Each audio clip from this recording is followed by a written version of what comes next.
如果一座城的呼吸被按住，你会先听见什么？不是炮声，而是肚子空响与铁轨静默的声音。1948年的东北，汽笛成了城市最后的脉搏。一旦北宁线被切，市场褪色，米价狂跳，仓口见底，长春从守城变成熬命。地图上一把叫锦州的门栓，一抔名为塔山的黄土，决定了整盘棋往哪边倒，救与不救，守与不守，不只考验胆量，更考验补给、协同与治理。今晚让我们把镜头拉回那个冷得过早的秋天，工兵白天抢桥，夜里再被炸断，空头昂贵且常常砸偏。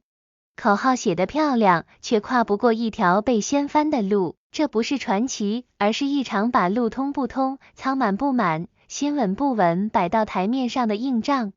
从长春的饥饿到塔山的泥穴，再到锦州像串珠般带动的连锁崩解，我们将看见一场战役如何把胜负写在仓单与车辙上，而不只在口号里。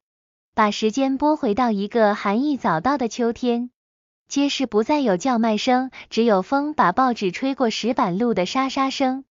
家里最后一把粮食见底，孩子哭到沙哑，母亲端住空碗出神，父亲推门而出，看到被剥得发白的行道树与路边鼓胀的尸身，那一刻你会明白，最残酷的未必是枪声，而是没声音的饥饿。抗战否定，东北人想要的不过是把日子过回正常。工厂冒烟，学校点名，秋收能换回煤与布。14年殖民与短暂军管把黑土地掏空，许多人逃进城，以为城墙能挡住乱局，却没想到城墙反而像铁皮罐，外是封锁，内是绝望。乍看之下，一切仍在运转，远处汽笛按时响起，列车沿北宁铁路把煤、粮、军需与消息拖拽往返。只要铁轨还响，人们便自我安慰，生活没有完全垮掉。可这条线脆得像吸血管，任一处被掐断，整座城就会缺氧。桥梁暴露在风里，枕木孤立在荒地里，对手无需强攻，只要逮着命脉反复切割，城市就会被慢慢困死。对南京而言，东北不是附庸一角，而是重建国家的关键拼图。这里机器尚能转，师傅尚在位，烟囱还会冒烟，蓝图写得漂亮，沈阳要稳，长春要撑，锦州必须像门栓，扣住辽西走廊，让东北与关内接成一条线。问题在底子，要同时守城、控乡、护长线，需要的是足额兵力、可持续补给与不间断空运，而这三样恰恰是最稀缺的。城市是点，铁路是线，广袤的面却已落在对手的之前网路与地方政权手里，控制变成了困守，白天工兵抢修，夜里游击在炸，你来我往，像永无止境的拉锯，补给越走越窄，粮坛卡在半途，大家只好把希望更多交给天空，然而空头昂贵，运量有限，还常常砸偏，于是东北的败势其实早埋在这条线的阴影里。接下来的故事会从长春的围困、塔山的黄土，以及那把叫做锦州的门栓逐段说起。更难的是，国库被这条长长的输血管拖得见底。人说空运神速，却忘了天上的路最贵、最窄，肌肤里的几吨粮，落到一座大城只够湿润一下嘴唇。而且高空抛投常常砸偏，救命米袋变成穿屋而下的米弹。于是城里人学会依住引擎声猜命运，声音远了，心变凉了。从此固守待援在地图上仍是直线，在地面却只剩折返与消耗。点与线苦撑，面却日渐失落。当乡村不再供给城市，当铁路无法照常运转，再漂亮的口号也只能贴在墙上。这是东北故事的开场，一座座城像灯塔，亮着却缺油。一条条铁路像血管，跳动却易断。下一幕，长春将在饥饿中失去颜色，塔山会在泥穴里改写地图，而锦州那把关键的门栓会决定整盘棋怎么走。长春的天空总是灰的，像一口翻不开的锅。城门关上之后，生活先从市场里褪色，米价一日三跳，纸币越印越薄，摊主把秤收起来，改用指头比数，高粱换不来盐，棉花也买不起煤，母亲把米汤拉长到极限，孩子学会把恶声咽回肚子里。军令是固守待援，街头却只剩撑到明天。城内粮仓见底，城外封锁拉紧，两条枪线间被挤出一片无主之地，被驱出的饥民跪在地上求通融，守卫不敢放，因为一放，城里口粮就会立刻报废。哭喊与祈求在风里绕，倒下的人被急忙抬走，下一瞬又有人倒下，大家把希望压在机翼上。每当引擎嗡鸣，所有人同时抬头，那或许是一袋米，或许是一箱盐，也可能是砸穿屋顶的米弹。2-3吨货对一座大城只是杯水，高空抛投难以精准，救命之物常常落在不可及之处。飞机飞走后，期待像潮水退下，街角只剩沙沙的风声。援军的消息总在夜里传开，有人说已经出发，有人说已到铁路沿线。每一次风声都像临时加的木桩，让人再撑一下，可等到天亮，消息又化成烟。希望和失落轮流上场，人的表情逐日变得木然。即便如此，城里仍有微弱的火光，有人把仅存的一碗粥分给邻家的小孩。医生把拆下的门板当担架，护着伤病者穿行于巷道。后来外围搭起粥棚，瘦骨嶙峋的人端住热粥，手抖得厉害，仍不肯洒出一滴。人道与计算在此刻相撞，要救谁，能救到哪里，谁也没有完美的答案。更残酷的是时间，每一天都在消耗士气与体力。城像玻璃罩里的蜡烛，光仍亮着，油却云云变少。城防仍在，电台也还工作，可真正的敌人不是城外的炮，而是城内的空。当市民开始用树皮、草根果腹，当猫狗不见于街，守城的意义被一次次追问，究竟在守什么？其城还是仅仅是记忆？长春的围困把整个东北拉进了新的节奏，点的亮度在退，线的输血更慢，面的供给几乎中断。它不是一场短促的战斗，而是一场漫长的脱水。从这里出发，故事会向南移动到辽西的黄土与海丰，那里有一把决定命运的门栓，名叫锦州。围困久了，城市的声响也改了调，铁匠铺停了敲打，学校的钟声被收起，教室化作粮仓与临时救护所。报纸仍然出刊，头版写着坚守与胜利，角落却刊登着寻人启事与赈济栏。夜里巡逻兵在巷口打着手电，光束扫过墙面，投下细长的影子。有人在窗后默念祈祷，有人把旧衣拆线再缝，准备迎接更冷的夜。历史在这里留下不易消退的皱褶。城不是一句口号，城是装满活人的器皿。一旦器皿里空了，城墙再厚也守不住为谁而守的追问。长春的冬将近，真正的转折却不在这里。下一城，视线会被塔山的泥穴与锦州的尸首猛力拉走。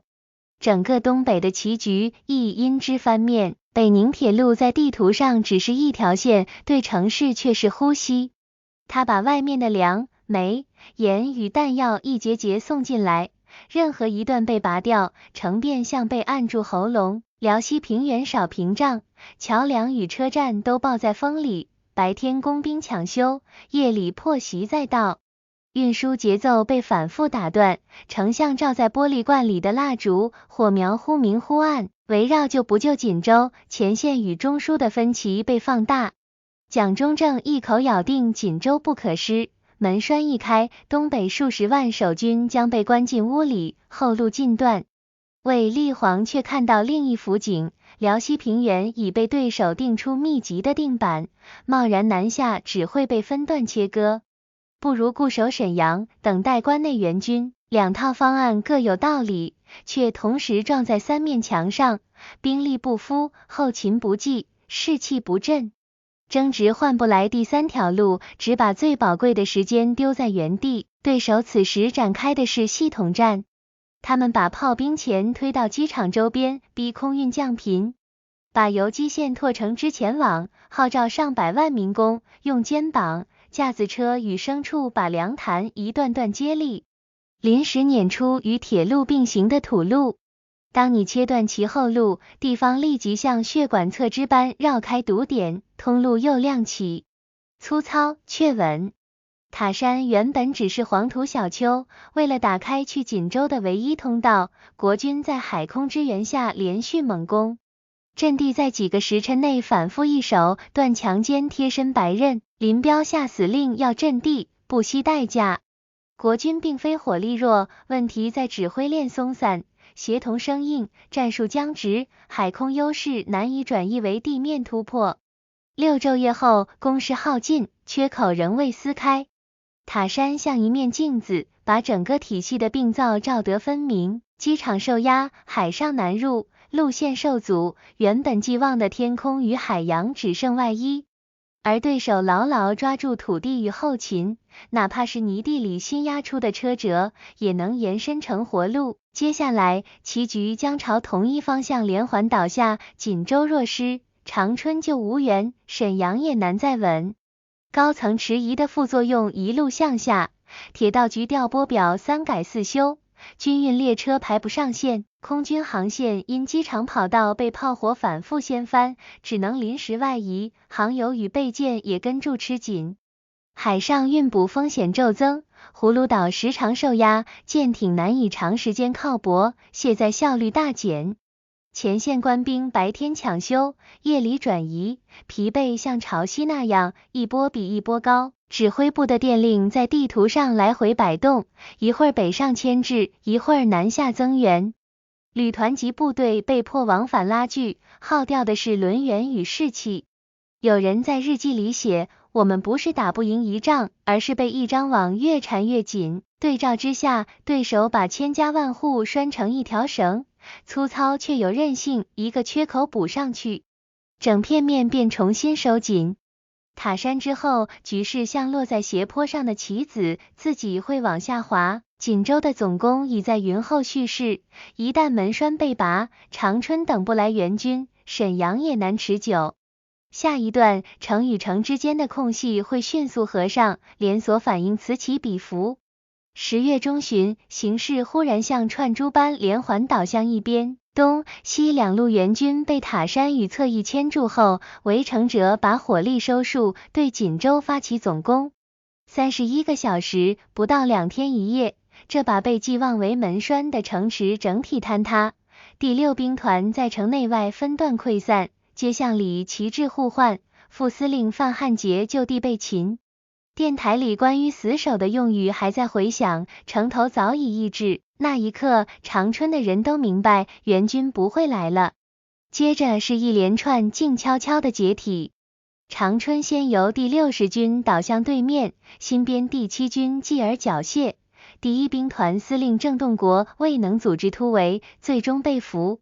城中早被饥饿掏空，所谓象征性坚守，只剩电报员敲出的几段微弱密码。倒下的不只是城墙，还有一双双被饥饿磨成灰色的眼睛。辽西平原上，廖耀湘手里的第9兵团由拳头瞬间变成标靶，本欲南下解围，待到锦州失守，长春崩塌，再想转身已迟。命令像潮汐一样摇摆，向南到营口走海路，还是北返沈阳固守，犹疑拖光了时间。最终选择南突，却正撞进预制口袋。黑山、大虎山一线先顶住，以小股部队换时段，主力穿插包裹，河滩泥泞里建制被打散，通讯链条断裂，旅团级自顾而战，越打越小。26日起，围歼战全面展开，2天之后，兵团化为溃兵，廖本人试图一桩突围亦告落网。沈阳的命运随之被宣判。11月2日，卫立煌先行离开，城内守军无力再续，程建制放下武器。同日，营口失守，少数部队登船出海。辽沈战役至此画下句点，东北整体易主。清点战场的第一件事，竟不是庆祝，而是掩埋。长春城里城外铺着白布卷，军管接手工厂、车站与电台。市民最在意的只是能不能先喝到一碗热粥，能不能有一床前进棉被，哪一面旗升起，暂时都比不上这2件事重要。码头边，栈桥挤满寻路的人，有人提着行囊找队伍，有人抱住孩子询问船期，更多的人只是站着发呆，像在等一个不会回应的答案。海风把咸味塞进衣领，士兵把多余的弹药推下码头，以便船能再多载几名伤员。铁甲与木箱撞在一起，发出沉闷声。岸上一节节被拆解的火炮，被丢弃的辎重，成了这场撤离的背景。城市里，军管会把第一批公告钉在墙上，市场逐步重开，粮食按票配给，宵禁时段收缴武器与登记居住。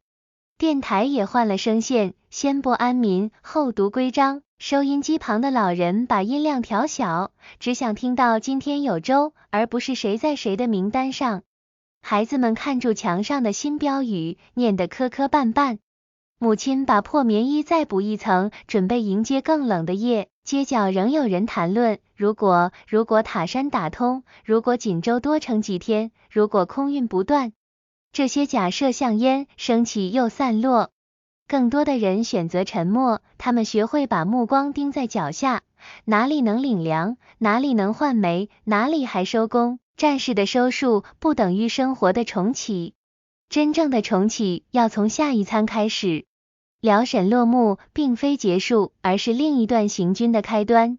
东北的工厂、技术人员与武器被迅速整编。新的队伍将沿筑铁路南下，接力推动下一张战场。留在原地的人则把门板钉牢，把窗纸补好，试着让这座城重新像城。冬季将临，风比往年更凛冽，但只要炉膛里还有火，总能熬过这一夜。数字最不讲情面。短短数十天，东北的国军作战体系被先根，若以兵团、军、师为单位往下清点。退出棋盘的人数以10万计，其中不少还是整建制的美械部队。相对的，对手付出不小的伤亡，却换来决定性的优势，兵力、火力与工业资源三者第一次同向堆叠。赢下关键不是某一次冲锋，而是系统。他们把自己的短板反过来用，没有铁路，就让民工开出700里土路。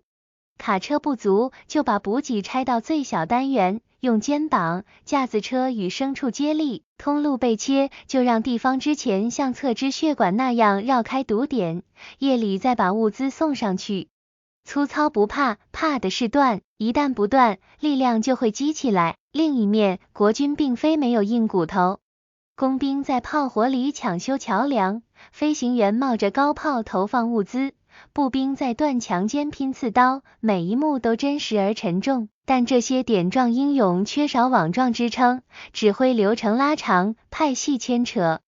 补给理念之后，海空优势难以转移成地面突破，于是优势停在纸上，劣势落在地面。塔山的泥，长春的谷，葫芦岛的风，共同指向同一条定理，补给线才是作战的生命线。谁打断对方的粮道与道路，谁就能按下其作战系统的关机键。若后方失血，再多钢炮也只能当摆设。这个道理其实简单，真正难的是在复杂局面中维持它不被打折。还有一页最难写，城市里的普通人。当守城逐渐变成守旗，封锁便被当成工具，百姓被挤到枪线之间，成了筹码。长春的死亡带像一记耳光，城为人而建，若城里已无人，城墙在后，胜负的意义也会变质。战争的术语道在此发生尖锐冲突。战后的账本除了军事，还有经济与社会。财政因长线运补被抽空，物价在城市里层层叠加，工厂虽被接管，技术工人却要时间回到岗位。周鹏与赈济能救当下，但要让日常复原，还得把运输、配给、秩序一起拉起来。点亮一盏灯很快，让整片街区亮起来，才是真本事。于是辽沈留给后人的，不只是战术与地图，更是治理的课。先把人的存续放在前面，再谈起与成；先算资源与路径，再谈攻与守。若把人命当成本项目的一栏数字，历史终会把整个账本翻回来审。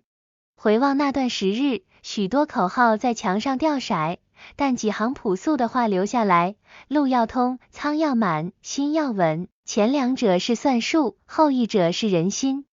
当三者同向，战场才会把胜负写在现实而非文件上，反之，再漂亮的词也救不了一座被掏空的城。而这些道理并不只属于某一方，凡是忽视补给、组织与人的地方，结局都会被现实拉回。下个冬天难免更冷，但只要路上还有车辙，仓里还有粮，灶下还有火，城市就能慢慢恢复颜色。辽沈不是尾声，它像一本教材，把怎样不再犯同样错写得直白。辽沈落幕并不是终止符，东北的工厂、仓库与兵器库被迅速整编，技术人员亦被重置编制，新的序列顺着铁路入关。华北的棋局由此倾斜，列车在黎明前穿越关口，让平原上的另一场会战提前进入倒计时。新闻里的词汇换了几个字，城市里的物价却先一步耸起，财政的动与士气的坍塌，往往在军报之外扩散。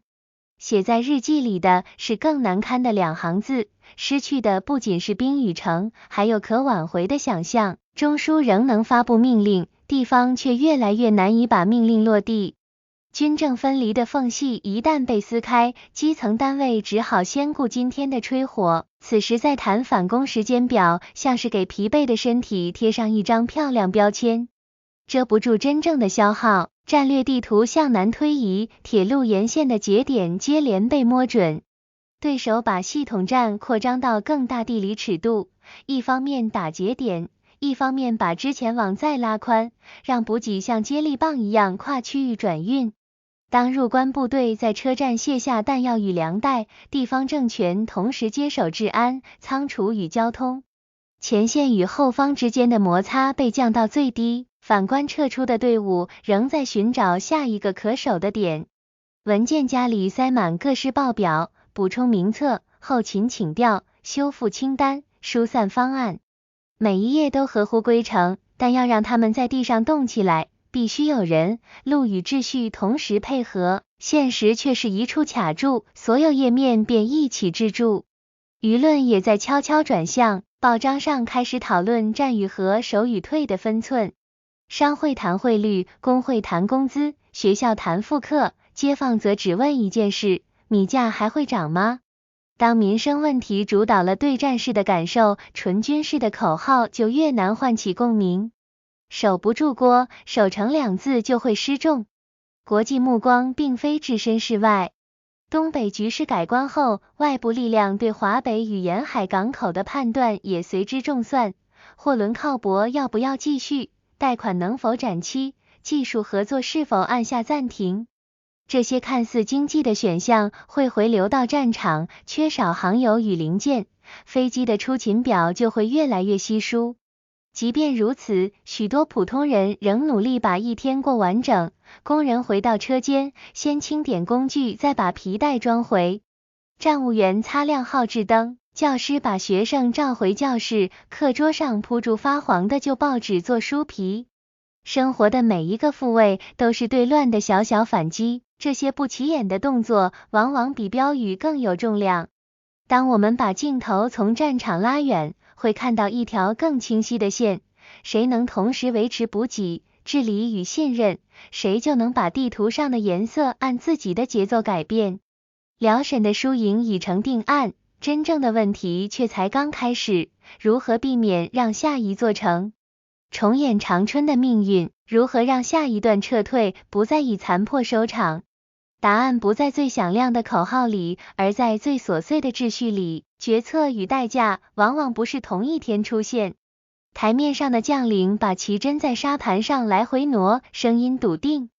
台面下的士兵把湿透的军衣拧前，咬着冷硬的馒头。地图上移动的是箭头，地面上移动的是人命。每一次迟疑，每一次改令，都会变成某个连队在夜里多走的10里路，或某个家庭饭桌上少了一双筷子。争论不止于救不救锦州，有主张固守待援者，计较的是兵力与时间的算术，也有人认为先解围再稳城，期待用一次漂亮的反击扭转士气。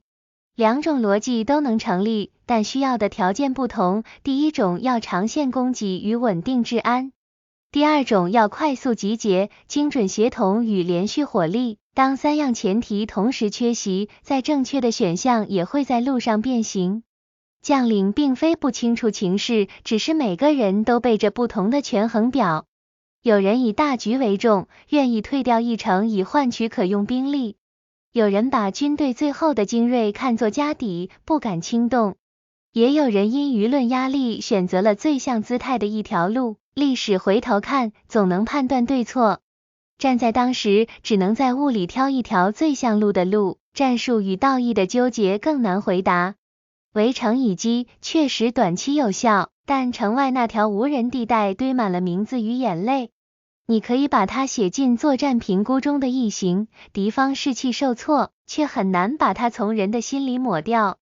城墙是为人而建，当守城变成守旗，当百姓被迫成为筹码，胜负就不再只有黑白，士兵也在提问。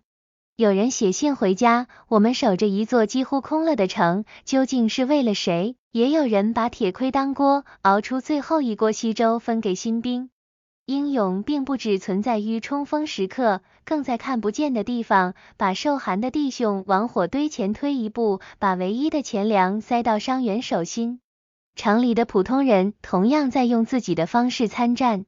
铁匠把断成2截的铲柄接回去，老师把教室改成临时医护点，商贩把剩下的盐分成更小的包，换来一点可持续的秩序。有人说这些微乎其微，然则正是这些细小的缝补，让城市没有一下子散架。舆论场则是另一块战场，当海报与广播反复强调决战将至，摊位上的秤却在告诉人们米又涨了。口号需要被现实兑现，否则它会像风筝那样只在天上飘。能把口号变成秩序的是3件事：路上能走，仓里有粮，心里不慌。前3者是治理，最后1者是信任。这一部分到此，镜头需要再拉回更高的视角。战场已经转场，输赢定于一时，而一场战役对未来的影响却会延续许多年。下一段，我们将把焦点收束到如何避免重演长春，如何让撤退不再以残破收场。给出一个交代，也是给后人一个可以使用的答案。战役的帷幕落下，真正棘手的是余波。地图可以在一夜之间变色，民生日常却要用一日一日把秩序缝回来。有人在车间重新拉紧皮带，有人在课桌上重写日期，还有人把破掉的窗纸再贴一层。这些不起眼的复位，是对混乱最踏实的抵抗。若要避免旧事重演，第一要务是把补给摆回正中央。路通，城才有呼吸；仓满，兵民才有底气；医药与燃料不断，指令才不会成为空话。任何忽视这些前提的豪言，都只是把胜负交给运气。第2个支点是治理，警戒要有边界，征用要有章法，配给要透明，承诺要兑现。当规则被持续遵守，恐慌就会退场。军事上的一时得失，远不如秩序的持续可预期。第3件事叫信任，城是为人而建，战是为保人而打。当百姓不再被挤到枪线之间，当士兵相信身后有人与路，口号才会生根。信任来自一次次被看见与被照顾，而非一次次被命令。再回看问题的核心，守与攻，不该只问能不能，更要问值不值，为了谁，用什么代价。把人命写进算式，把时间列入成本，许多决策就会得出与当时不同的答案。这不是退缩，而是更成熟的勇敢。历史留下的是可用的经验，而不是可复制的剧本。每座城有自己的筋脉，每条路都有不同的阻力系数。但有些原理始终有效，补给先行，治理兜底，信任做粮，三者一旦同向，战场才会把结果写在现实。因此，最好的纪念不是空洞赞歌，而是避免下一座城变成长春，让下一次撤退不再以残破收场，把舟棚换成更稳的配给体系，把临时通道升级为可以四季通行的道路，把临时标语换成真实可验的制度。最后，把镜头放回人本身，记住每一双在寒夜里端舟的手，每一个在桥头守到天亮的身影，每一个把课本重新摊开的孩子。当我们愿意在最琐碎的地方兑现承诺，胜负就不止于军报的名词，而会写进每一户的灯光里。当下一次风向改变时，请先看3个表：库存表、运输表、民情表。库存告诉你能撑多久，运输说明哪里会断，民情显示哪里该先补。把这3张表摆在沙盘旁，沙盘上的箭头才不会画得漂亮，走起来却一步三颤。历史的用处在于让人少走弯路。愿我们在每一次选择前，先把代价量清，把人放进去再计算。愿每一段撤退都带着秩序与尊严。愿每一次守城都清楚为谁而守。当夜再来时，路上仍有车辙，舱里仍有粮，心里仍有光。把书合上之前，请再记住一句简单的话：胜利不是一次冲锋得来的，它是由千百个日常的做到叠成。把桥修到能过车，把仓管到不漏，把名单核到一人不缺，把承诺对到人人可验。当这些细节被持续完成，战场之外的社会便会稳下来，而战场之内的选择也才会有更充裕的空间与更从容的尺度。